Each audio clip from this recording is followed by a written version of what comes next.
Hello everyone, स्वागत है आप सभी का मेरे यूट्यूब चैनल जीके 100 विद साक्षी में। तो हमारा चैप्टर चल रहा है यूरोपियन कंपनी। तो यूरोपियन कंपनी के हमारे 6 पार्ट्स कंप्लीट हो चुके हैं, जिसे कि मैं 1 लाइन में कवर करवा रही हूँ। तो ये हमारा 7th पार्ट है। तो आगे के क्वेश्चन हम पढ़ते हैं। तो ये हमारा 39th क्वेश्चन है, कौन इंग्लैंड के सम्राट जेम्स प्रथम का राजदूत बनकर मुगल बादशाह जहांगीर के दरबार में कौन इंग्लैंड के सम्राट जेम्स प्रथम का राजदूत बनकर मुगल बादशाह जहांगीर के दरबार में कब और कहां पहुंचा। यहाँ पे मैंने नहीं लिखा है पहुंचा, आप समझ जाना। तो ये कौन इंग्लैंड के सम्राट जेम्स प्रथम का राजदूत बनकर कब और कहां पहुंचा। ध्यान देना, मैंने आपको पिछली वीडियो में जो क्वेश्चन आपको पुट किया था कि कौन इंग्लैंड के सम्राट जेम्स प्रथम का राजदूत बनकर भारत में पहुंचा था, कौन था वो प्रथम ब्रिटिश नागरिक।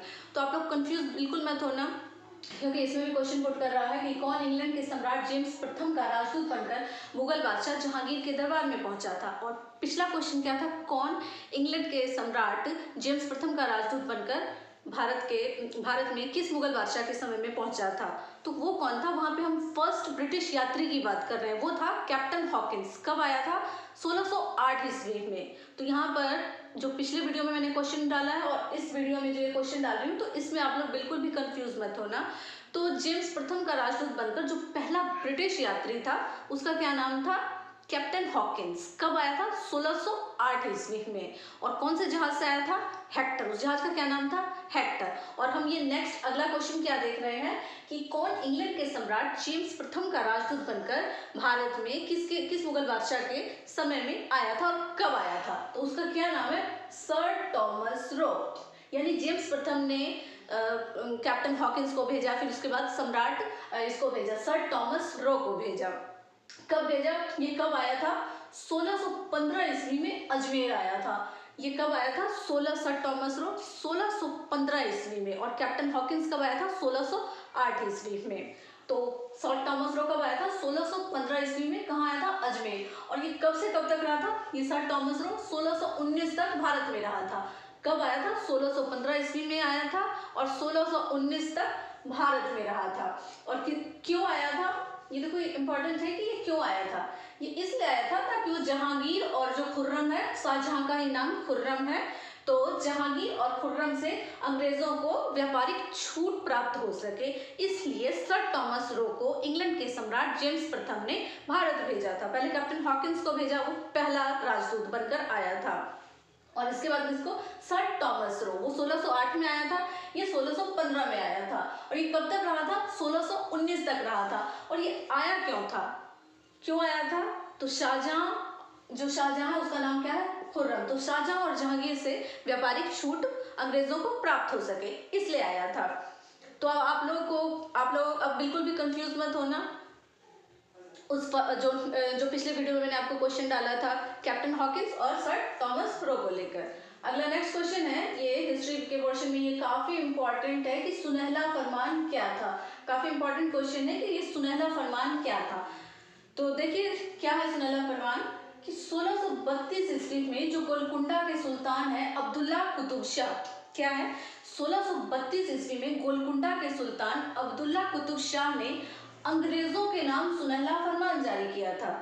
किसने जारी किया था, कब जारी किया था, 1632 ईस्वी में। याद रखना इस डेट को, 1632 ईस्वी में गोलकुंडा के सुल्तान अब्दुल्ला कुतुब शाह ने अंग्रेजों के नाम, कौन था, अंग्रेजों के नाम, किसने, गोलकुंडा के सुल्तान अब्दुल्ला कुतुब शाह, कब, 1632 ईस्वी में अंग्रेजों के नाम सुनहला फरमान जारी किया था।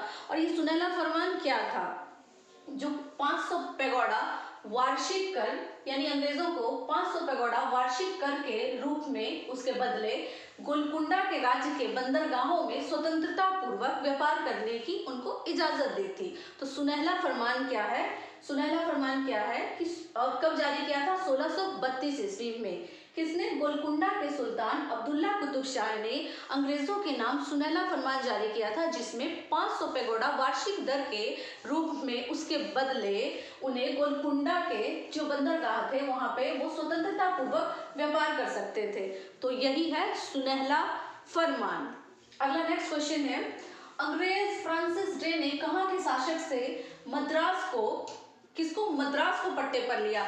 इस क्वेश्चन को भी ध्यान से देखना। फ्रांसिस ड्रे, कंफ्यूज मत होना, फ्रांसिस ड्रे का नाम समझ के मत सोचना कि ये फ्रांसीसी कंपनी के बारे में हम बात कर रहे हैं। ये अंग्रेज है, ये ब्रिटिशर्स है, उनका नाम है फ्रांसिस ड्रे।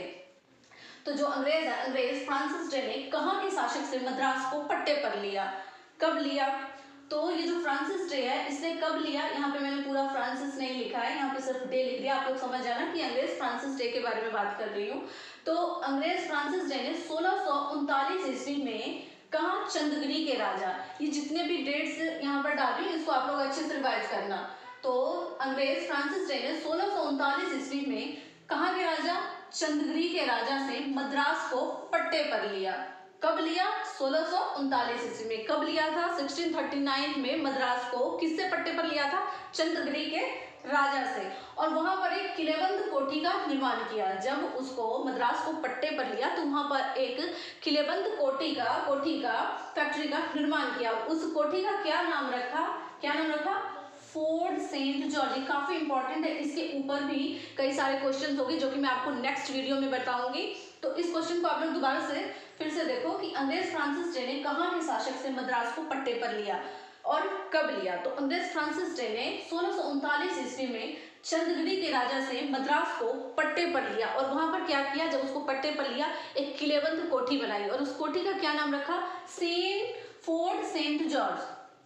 क्या नाम रखा उसका? Fort Saint George. तो यहाँ तक जितने भी मैंने आपको क्वेश्चंस पढ़ाए हैं, इसे आप अच्छे से रिवाइज कर लीजिए। काफ़ी इंपॉर्टेंट क्वेश्चंस है, वैसे तो सारे ही क्वेश्चंस इंपॉर्टेंट है, वैसे ये 1 लाइन में है ताकि आपका रिवीजन अच्छे से हो सके। ये हमारा पार्ट 7 है और मैं कोशिश करूँगी कि जल्द से जल्द जितने भी हैं 1 लाइनर क्वेश्चन ये हमारे यूरोपियन कंपनी का इस चैप्टर को ख़त्म करूँ।